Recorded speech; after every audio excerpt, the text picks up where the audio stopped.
घर में चिड़िया आने से मिलते हैं ये शुभ अशुभ संकेत, इन्हें दुर्लक्ष्य ना करें। नमस्कार दोस्तों, स्वागत है आपका। प्राचीन काल में ऋषि मुनियों की ये मान्यता थी कि प्रकृति हमें अनेक छोटी मोटी बातों के संकेत देती है। ये संकेत आपके भविष्य से जुड़े भी हो सकते हैं।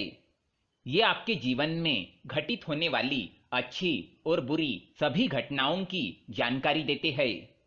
यदि हम उन संकेतों को समझ जाते हैं तो ये हमारे लिए बहुत ही अच्छी बात होती है।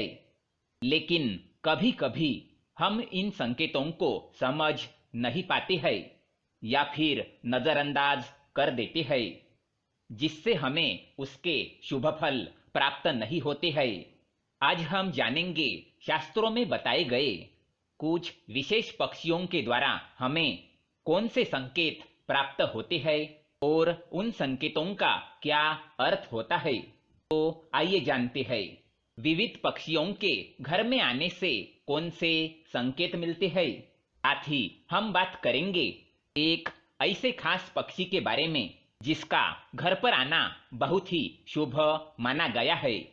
वो पक्षी साक्षात माँ लक्ष्मी का वाहन ही है। अगर ये पक्षी आपके घर पर आकर ये 3 संकेत देता है तो समझ जाइए कि आपके दुखों का अंत होने वाला है। आपका अच्छा समय शुरू होने जा रहा है। आपके जीवन में धन से जुड़ी जितनी भी समस्याएं हैं वह सभी समाप्त होंगी। तो आइए जानते हैं घर पर पक्षी आने से कौन से संकेत मिलते हैं। सबसे पहला पक्षी है कबूतर।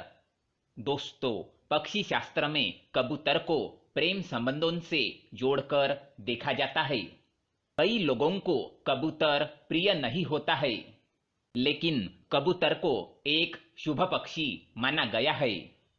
कुछ लोग कबूतर घर पर आने पर उसे भगा देते हैं क्योंकि वे गंदगी फैलाते हैं। लेकिन दोस्तों, घर पर कबूतर का आना विशेष संकेत समझा जाता है। यदि आपके घर के मुख्य द्वार पर अथवा खिड़की पर कबूतर आकर बैठ जाए तो आपको धन की प्राप्ति हो सकती है। लेकिन कबूतर का घर में घोंसला बनाना शुभ नहीं माना जाता है।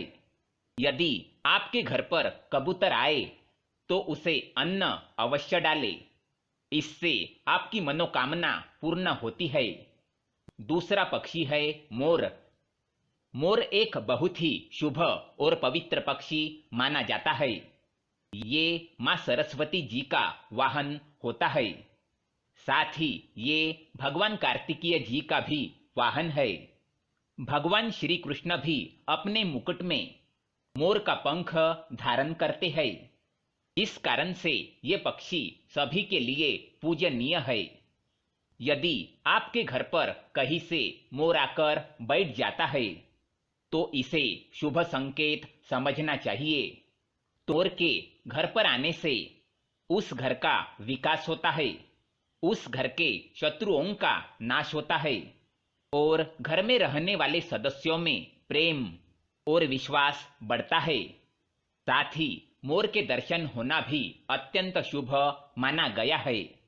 यदि आप किसी कार्य के लिए जा रहे हैं और आपको मोर के दर्शन हो जाए तो उस कार्य में सफलता मिलने की संभावना बढ़ जाती है। लेकिन ध्यान रहे, मोर को मारना बहुत बड़ा पाप माना जाता है। तीसरा पक्षी है चिड़िया। दोस्तों, यदि आपके घर पर चिड़िया आती है और घोंसला बनाने लगती है तो इसे शुभ संकेत समझना चाहिए। माना जाता है कि जिस घर में चिड़िया घोंसला बनाती है उस घर में धन संपत्ति आती है। यदि चिड़िया ने आपके शरीर पर अथवा और खासकर आपके सिर पर बिट कर दिया तो ये बिल्कुल भी अशुभ नहीं होता है। ये तो किसी शुभ समाचार का संकेत होता है। आपको जल्दी ही कोई शुभ समाचार मिलने वाला है। घर में भी कहीं पर अगर चिड़िया बिट कर देती है तो यह भी बहुत अच्छा संकेत होता है। दोस्तों, चिड़िया बहुत ही डरपोक पक्षी होती है। वह जल्दी किसी के करीब नहीं जाती है। लेकिन यदि चिड़िया आपके आसपास या आपके घर में बिना किसी डर के आने जाने लगे तो समझिए कि आपके घर में बहुत ही शुभ और सकारात्मक ऊर्जा का संचार है। ऐसे घर में रहना बहुत ही शुभ होता है। यदि किसी दिन बहुत सारी चिड़िया आपके घर के छत पर आकर चहचहाने लगे तो समझिए कि आपके घर में कोई बहुत बड़ा शुभ प्रसंग होने वाला है, कोई खास समाचार मिलने वाला है अथवा किसी विशेष कार्य में सफलता मिलने वाली है। चौथा पक्षी है उल्लू। दोस्तों, उल्लू के विषय में कई ऐसी बातें और मान्यताएं हैं जो आज भी उसे शुभ और अशुभ के बीच में उलझाए रखती है। कई लोग उल्लू को अत्यंत शुभ मानते हैं तो कुछ लोग ऐसे भी है कि उल्लू को अशुभ समझते हैं। दोस्तों, उल्लू एक निशाचर पक्षी है जो रात में जागता है और दिन में सोता है। असल में उल्लू की शरीर रचना और उसकी आवाज ऐसी होती है कि कोई भी उसे देखकर डर जाए। शायद इसी कारण से इसे देखना अपशकुन माना जाता है। उल्लू के मुंह से निकलने वाली ध्वनि रात के शांत वातावरण को डरावना बनाती है। उल्लू की आंखें बहुत ही बड़ी और डरावनी और इंसानों की तरह सामने की ओर होती है। कान भी बड़े होते हैं। चेहरा बादाम के आकार का होता है। उल्लू अपनी गर्दन और आंखों को चारों ओर घुमा सकता है। भयानक दिखने वाले इस पक्षी की आवाज भी भयानक होती है। ये हमेशा रात में ही चिल्लाता है और अपना शिकार करते हैं। इसलिए इनके भयानक रूप के कारण पुराने लोग इसे अशुभ मानते हैं। लेकिन दोस्तों, पुराणों में वर्णित एक कथा के अनुसार लक्ष्मी जी जब स्वर्ग से धरती पर आ रही थी तो उन्हें सबसे पहले पृथ्वी पर प्राणियों में उल्लू ही दिखा था। क्योंकि वह रात का समय था तो प्राणियों में उल्लू ही ऐसा था जो जाग रहा था। इसलिए उन्होंने उसी को अपना वाहन बना लिया। इसलिए उल्लू का दिखना या उसकी आवाज सुनाई देना अत्यंत शुभ माना जाता है। पश्चिम बंगाल, आसाम और ओडिशा में तो लक्ष्मी जी के साथ साथ उनके वाहन उल्लू की भी पूजा करने का रिवाज है।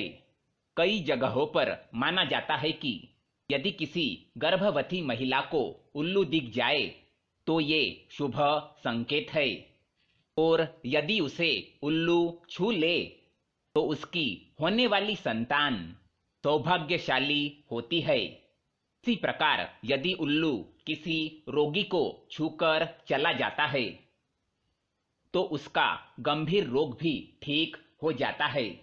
यदि कुछ आवश्यक कार्यों जैसे नौकरी, परीक्षा आदि के लिए आप जा रहे हैं और उल्लू दिख जाए तो यह भी शुभ माना जाता है।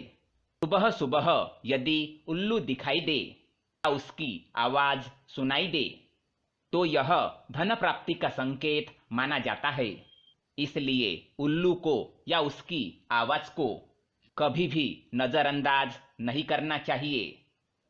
उल्लू के आंखों में आंखें डालकर देखना या उसके साथ नजर मिलाना या मिल जाना यूं तो मुश्किल काम है, फिर भी यदि ऐसा होता है तो यह अत्यंत शुभ होता है।